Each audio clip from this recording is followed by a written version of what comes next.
नमस्कार, बहुत बहुत स्वागत है आप सभी का ईटी नाउ स्वदेश की इस बेहद खास पेशकश कल की तैयारी में।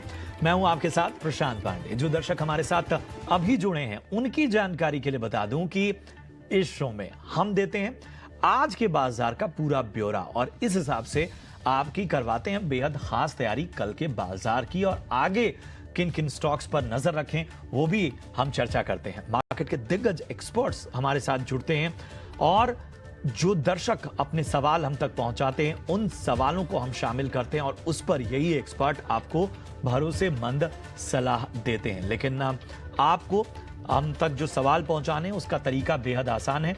आपको बता दें कि इस शो में अगर आपको अपने सवाल हम तक पहुंचाने हैं तो आपको स्क्रीन पर ये जो व्हाट्सएप नंबर दिया हुआ है, इस व्हाट्सएप नंबर पर अपना सवाल आप हमें भेजिए, अपना और अपने शहर का नाम जरूर वहां पर लिखिए। इसके साथ ही आप हमारे सोशल मीडिया जो पेजेस हैं, इंस्टाग्राम, ट्विटर, फेसबुक, इन सभी प्लेटफॉर्म्स पर जाकर हैशटैग कल की तैयारी यानी KKT स्पेस अपना सवाल, और जब भी सवाल भेजिए याद रखिए अपना और अपने शहर का नाम जरूर मेंशन कीजिए। बाजार से जुड़ी हर उलझनों को आपकी हम सुलझाने की कोशिश करेंगे और आपके हर सवालों को शामिल करने की हमारी कोशिश होती है। जो सवाल छूट जाते हैं वो भी हम आगे के एपिसोड में लेते हैं, तो इसलिए इस कार्यक्रम से लगातार जुड़े रहिए। और आज के शो में हमारे साथ दो बेहद खास मेहमान जुड़ रहे हैं। गिरीश सोडानी साहब हैं हेड इक्विटी मार्केट स्वस्तिका से, और किरण जानी साहब हमारे साथ जुड़ रहे हैं जो कि जैनम ब्रोकिंग से हैं।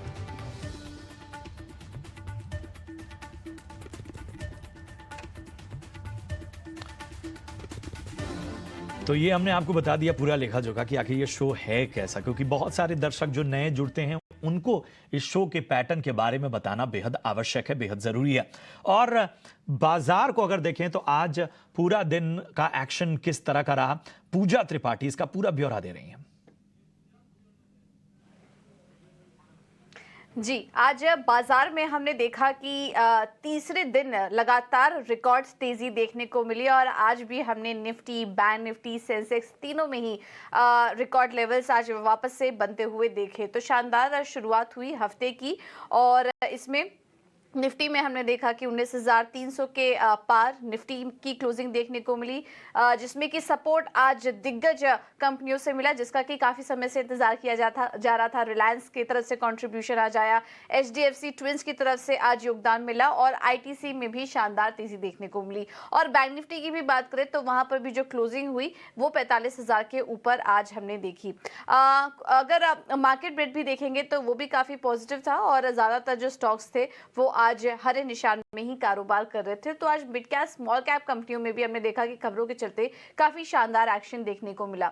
निफ्टी में चढ़ने वाले शेयरों की बात करें तो आज मजबूती थी ग्रासिम में, उसके बाद BPCL, ITC, रिलायंस 2.5% ऊपर और बजाज फाइनेंस भी करीब 2.5% की मजबूती के साथ आज यहां पर हमने क्लोजिंग देखी फाइनल। और गिरावट वाले शेयरों की बात करें तो पावर ग्रिड में आज वीकनेस थी, फार्मा शेयरों में आज दबाव था, ऑटो स्टॉक्स भी आज की तेजी में कंट्रीब्यूट नहीं कर पा रहे थे और सिप्ला और मारुति सुजुकी में भी आज हमने दबाव के साथ ही कारोबार होते हुए देखा। तो फार्मा शेयर आज कमजोर थे, इसके अलावा IT में भी हल्की कमजोरी थी और एक के बाद एक जो ऑटो बिक्री के आंकड़े आ रहे थे उसका भी हमने असर मिला जुला IT ऑटो इंडेक्स में देखा। मारुति, हीरो मोटो, बजाज ऑटो, इन सब के जो नंबर्स आए वो अनुमान से कमजोर थे और उसका रिएक्शन हमने स्टॉक में भी देखा। स्टॉक में गिरावट थी और इस वजह से हमने देखा कि ऑटो शेयरों से आज कंट्रीब्यूशन नहीं मिला। हालांकि पैसेंजर व्हीकल और कमर्शियल व्हीकल स्पेस ने अच्छा प्रदर्शन किया, लेकिन टू व्हीलर कंपनियों ने यहाँ पर निराश किया। इसके अलावा कुछ और इंडेक्स सेक्टर्स जहां पर कि आज अच्छा एक्शन था उसमें PSU बैंकों में शानदार तेजी देखने को मिली। ऑयल एंड गैस और एनर्जी पैक और मेटल भी आज काफ़ी चल रहे थे और हमने देखा कि IT, ऑटो, फार्मा से ज़्यादा कुछ योगदान देखने को नहीं मिला। वो स्टॉक्स जो कि आज खबरों के चलते एक्शन में थे उसमें आज क्लियरली विनर थे HDFC बैंक। जब से मर्जर की खबर आई, मर्जर का ऐलान हुआ उसके रिकॉर्ड डेट का, उसके बाद हम देख रहे हैं लगातार यहाँ पर तेजी बनी हुई है और आज भी करीब 2 से 2.5% की मजबूती के साथ यहाँ पर क्लोजिंग देखने को मिली। L&T फाइनेंस में भी अच्छी तेजी थी, करीब 7% की मजबूती वहां पर भी थी। सुदीप्ता रॉय की एमडी और सीईओ के तौर पर नियुक्ति हो गई, उसके बाद हमने L&T फाइनेंस में भी अच्छी तेजी देखी। लेटेंट व्यू में भी 6% की तेजी थी। यहाँ पर एआई ऑर्डर बढ़ने की उम्मीद से यहाँ पर भी हमने शानदार तेजी देखी। एक के बाद एक जो अपडेट आ रहे थे क्वार्टरली, उसके चलते भी हमने देखा छोटे मझोले बैंकों में शानदार तेजी देखने को मिली। Karur Vysya bank, south Indian bank, यहाँ पर अच्छा मोमेंटम था। और आज मज़गांव डॉक भी एक्शन में था। यहाँ पर नेवी की तरफ से, इंडियन नेवी की तरफ से कंपनी को कुछ ऑर्डर मिले हैं, उसके चलते आज मजबूती के साथ यहाँ पर ट्रेड हो रहा था। तो हमने देखा कि खबरों के चलते भी आज एक्शन काफ़ी था स्मॉल कैप और मिड कैप में, और बड़े दिग्गजों की तरफ से तो कंट्रीब्यूशन आ ही रहा था। तो लगातार हमने देखा तीसरा दिन था जब बाजार में रिकॉर्ड लेवल्स देखने को मिले। बिल्कुल, तो बाजार का पूरा ब्यौरा बहुत ही बेहतर तरीके से पूजा हमारी सहयोगी ने आपके सामने रखा। अब ज़रा मार्केट पर व्यू ले लेते हैं अपने दोनों ख़ास एक्सपर्ट्स से। और जाहिर सी बात है कि आज जो है वो चाहे निफ्टी हो, चाहे सेंसेक्स हो, निफ्टी बैंक हो, हर तरफ हमें बेहतर जो है वो इस वक्त रिज़ल्ट देखने को मिले। आप देख सकते हैं निफ्टी की अगर हम बात करें तो लगभग 130 अंक से ज़्यादा ऊपर होकर 19,300 के पार बंद हुआ। जो निफ्टी के गेनर्स रहे उनमें Grasim, BPCL, ITC, Reliance industries limited, Bajaj fin, ये सभी 2.25% से लेके 3.5% तक की तेज़ी यहाँ पर देखने को मिली। तो चलिए अपने मेहमानों का रुख करते हैं। किरण जी, सबसे पहले मैं आपके पास आना चाहूँगा, बताएं मार्केट को यहाँ से, क्योंकि जब इस तरह की रैली हमें देखने को मिलती है जहाँ पर निफ्टी एक हाई बनाता जाए तो एक कंसर्न भी होता है, थोड़ा कॉशियस भी होना होता है। तो आपका व्यू क्या है? Very good evening everyone. So overall जिस तरह से हम मार्केट देख रहे हैं, निफ्टी बैंक निफ्टी दोनों के बारे में अगर हम बात करें तो जिस तरह से लास्ट 3 से 4 दिन से हम देख रहे हैं कि continuously high top higher bottom pattern के अंदर है। पिछले 4 दिन की अगर मैं बात करूं तो हम कंटिन्यूअसली नए high, all time record high के ऊपर क्लोज भी हो रहे हैं। अब जिस तरह से अगर आप इसका डेली चार्ट के ऊपर आप देखोगे या तो इंट्राडे चार्ट्स के ऊपर देखोगे तो कहीं ना कहीं जो मोमेंटम इंडिकेटर है वो एक ओवरबॉट जोन के अंदर है। अब ये रैली ओवरहीटेड हो रही है, कहीं ना कहीं आप पीसीआर रेशियो देखोगे तो वो भी 1.5 के ऊपर ट्रेड कर रहा है। तो डेफिनेटली अभी ये इस मोमेंटम को चेस नहीं करना चाहिए। हाँ, आपके पास जो भी होल्डिंग्स है वो डेफिनेटली आप होल्ड रख सकते हो एक ट्रेल स्टॉप लॉस के साथ, लेकिन एज ऑफ नाउ इसको अभी चेज नहीं करना चाहिए। लेवल वाइज अगर हम बात करें तो जिस तरह से ओपन इंटरेस्ट वाइज हम देख रहे हैं कि 19,300 19,400 के ऊपर 1 लाख प्लस का ओपन इंटरेस्ट है। आज मार्केट जिस तरह से 19,300 के ऊपर सस्टेन्ड है, लेकिन 19,300 के कॉल राइटर्स 2,43,000 लॉट का ओपन इंटरेस्ट होल्ड कर रहे हैं। तो कहीं ना कहीं एक रेजिस्टेंस टेरिटरी के अंदर निफ्टी ट्रेड कर रही है। सिमिलर वे बैंक निफ्टी की अगर मैं बात करूं तो बैंक निफ्टी में आज जो मेजर शॉर्ट्स कवरिंग रैली हमने देखी है वो बिकॉज ऑफ 44,500 के कॉल राइटर्स एंड 44,800 के कॉल राइटर्स अब वहां पे भी सेटल हो चुके हैं। कहीं ना कहीं देयर आर चांसेस कि हम 45,500 तक की रैली बैंक निफ्टी में देख सकते हैं, लेकिन निफ्टी के अंदर देयर आर चांसेस कि हम छोटा एक प्रॉफिट बुकिंग देख सकते हैं। तो करंट मार्केट प्राइस से कोई बाई रिकमेंडेशन तो नहीं है, प्रॉफिट बुक कर सकते हो आप। नीचे में अगर कोई भी डिप आता है समवेयर अराउंड 19,000 19,100 तो वहां पे हमें बाई करना चाहिए। 18,900 के नीचे का एक स्ट्रिक्ट स्टॉप लॉस मेंटेन कीजिए, और जिस तरह की चार्ट पैटर्न है तो 19,500 तक के लेवल हम देख सकते हैं। तो 19,000 से 19,500 एक जोन रहेगा, बाई ऑन डिप्स की स्ट्रेटेजी रहेगी। 19,000 19,100 के बीच में हमें बाई करना चाहिए। सिमिलर है बैंक निफ्टी की मैं बात करूं तो बैंक निफ्टी में 44,800 से 45,000 ये जो 200 पॉइंट है वो एक डिमांड जोन रहेगा।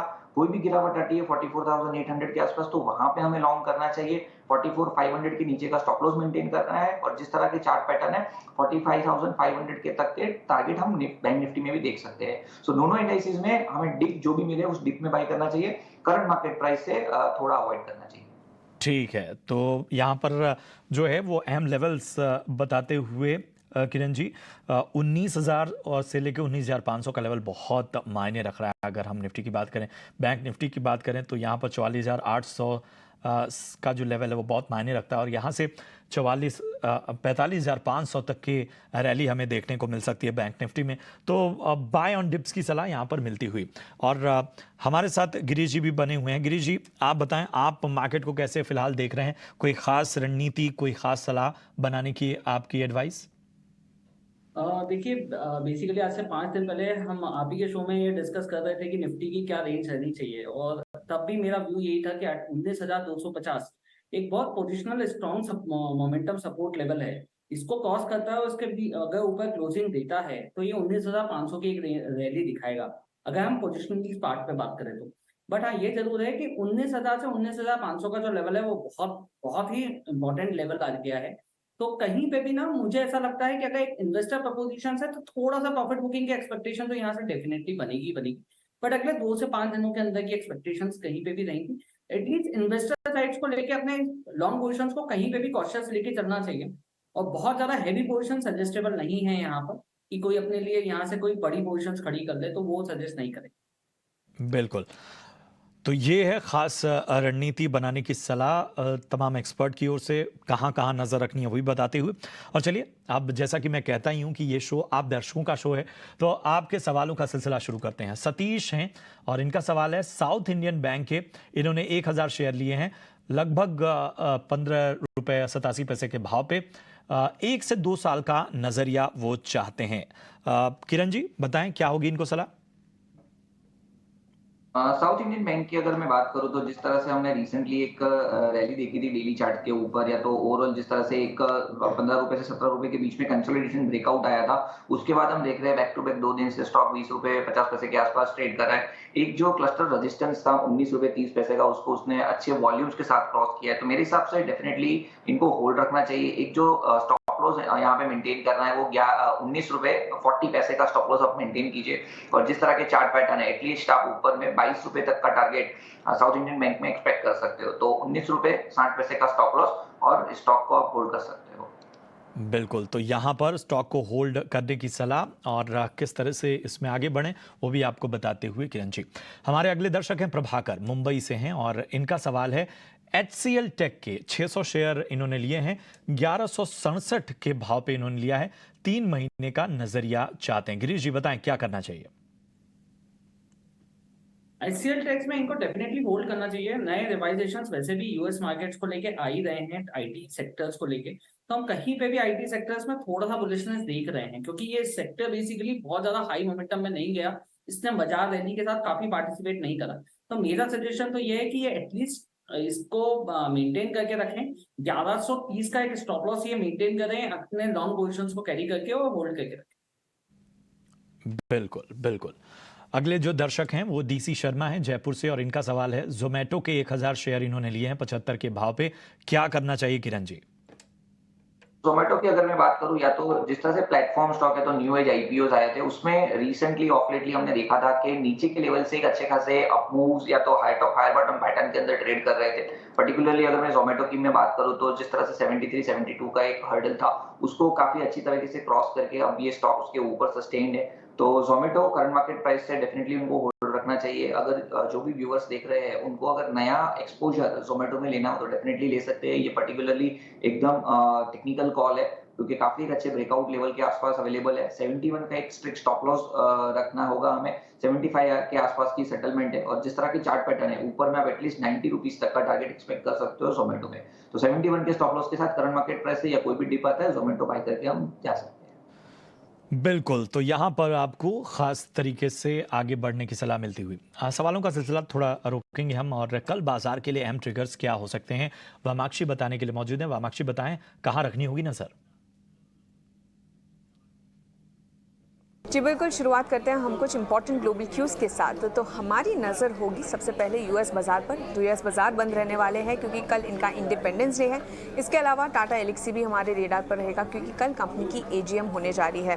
कॉर्पोरेट फ्रंट पर अगर हम देखें तो कैंसाई नेरोलैक पर नज़र बनाए रखिएगा क्योंकि कल ये जो स्टॉक है वो एक्स बोनस ट्रेड करेगा। एम्फोसिस भी हमारे रेडार पर है क्योंकि ये स्टॉक को खरीदने का आखिरी दिन है अगर आपको डिविडेंड के लिए एलिजिबल होना है तो। जीनस पावर की भी बोर्ड की बैठक होने जा रही है फंड रेजिंग प्लान्स को लेकर। इसके अलावा IPO मार्केट में भी काफ़ी एक्शन हो रहा है। HMA एग्रो इंडस्ट्रीज लिस्ट होने जा रही है। इसके अलावा सेंको गोल्ड का IPO है, सब्सक्रिप्शन के लिए खुल रहा है। और उसी के साथ PKH वेंचर्स का जो IPO है वो सब्सक्रिप्शन के लिए बंद हो रहा है। कल आखिरी दिन होगा अगर आपको ये स्टॉक को सब्सक्राइब करना है। इसके अलावा कुछ इंपॉर्टेंट इवेंट्स पर भी हमारी नज़र होगी। शंघाई कोऑपरेशन ऑर्गेनाइजेशन समिट ये फोकस में रहेगा क्योंकि काफ़ी सारे लीडर्स यहाँ पर आकर बातचीत करने वाले हैं। Kia Seltos facelift model launch होने जा रहा है और DGCA एक स्पेशल ऑडिट कंडक्ट करने वाला है गोफर्स की फैसिलिटीज़ का जुलाई 4 से लेकर जुलाई 6 तक। तो ओवरऑल ये थे सारे इंपॉर्टेंट इवेंट्स जो आपके रेडार पर होने चाहिए कल के ट्रेडिंग सेशन के लिए।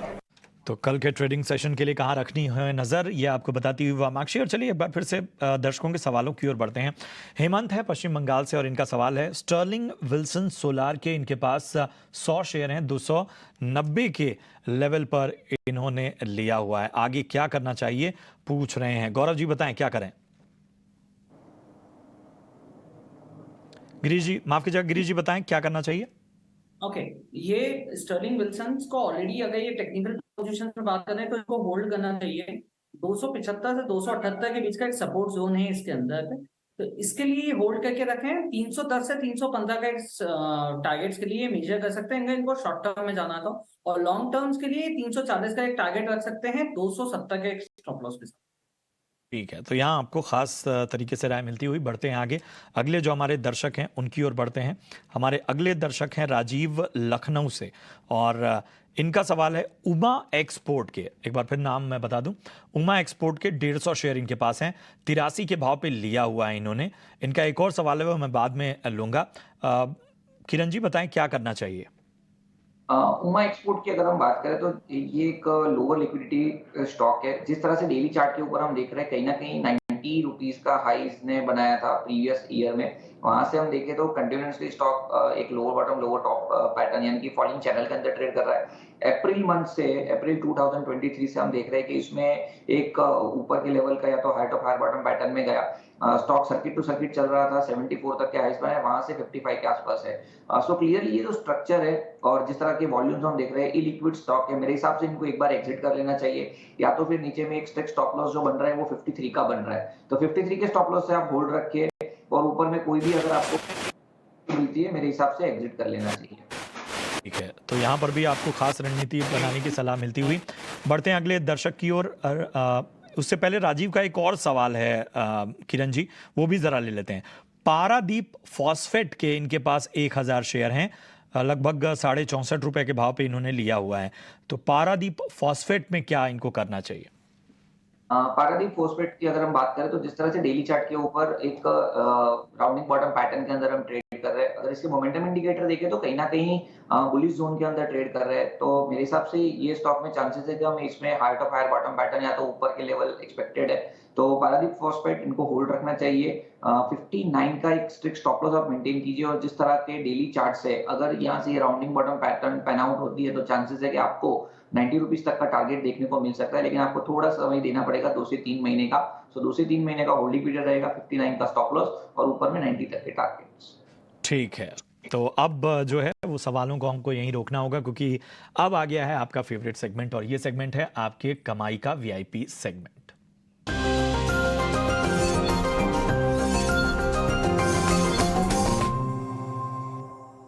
चलिए सबसे पहले गिरीश जी का रुख करते हैं। गिरीश जी बताएं आपकी राय क्या है।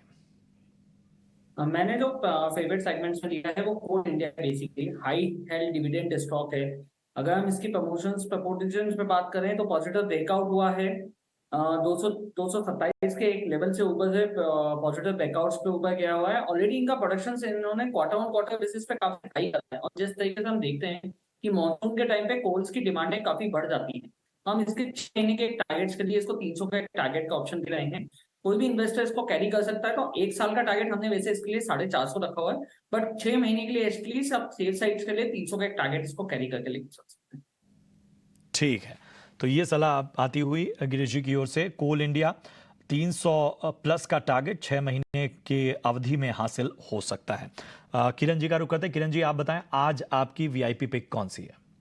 सो हमारी तरफ से 2 कॉल रहेंगे। पहला है वो HUL है, हिंदुस्तान यूनिलीवर की अगर हम बात करें तो जिस तरह से डेली चार्ट के ऊपर हम देख रहे हैं कि आज एक अच्छा खासा ब्रेकआउट देखने को मिल रहा है, कहीं ना कहीं एक कंसोलिडेशन जोन का ब्रेकआउट है। इंट्राडे चार्ट्स के ऊपर आप देखोगे तो राउंडिंग बॉटम पैटर्न का ब्रेकआउट है, तो जिस तरह से HUL 2690 2700 के बीच में ट्रेड कर रहा है, हम करंट मार्केट प्राइस से लॉन्ग करके जाएंगे। HUL ऊपर में 2730 का हमारा टारगेट रहेगा and 2670 as a stop loss हम HUL के अंदर मेंटेन करेंगे। दूसरा जो कॉल है वो भारत फोर्ज है। हमने देखा कि ऑटो के आंकड़े जिस तरह से आए हैं आज एक मिक्स व्यू था ऑटो के अंदर, लेकिन कहीं ना कहीं भारत फोर्ज की अगर हम बात करें तो डबल बॉटम पैटर्न ब्रेकआउट के बाद जो उसकी नेकलाइन है 806 उसको मल्टीपल टाइम उसने रिविजिट किया है, टेक्निकली पुल बैक कह सकते हैं और मोमेंटम इंडिकेटर भी बुलिश जोन के अंदर है, तो भारत फोर्ज कहीं ना कहीं 840 के आसपास की क्लोजिंग है, हम इसको लॉन्ग करके जाएंगे। 860 का हमारा टारगेट रहेगा and 820 as a stop loss हम मेंटेन करेंगे भारत फोर्ज के अंदर। ठीक है, तो दो पिक आती हुई किरण जी की ओर से, HUL और भारत फोर्ज, जहां पर आपको नज़र रखनी है, आपके लक्ष्य और स्टॉप लॉस, तमाम रणनीति उन्होंने आपके सामने रखी। और समय हमारे पास थोड़ा है, तो हम क्यों ना दर्शकों के सवाल एक बार फिर ले लेते हैं।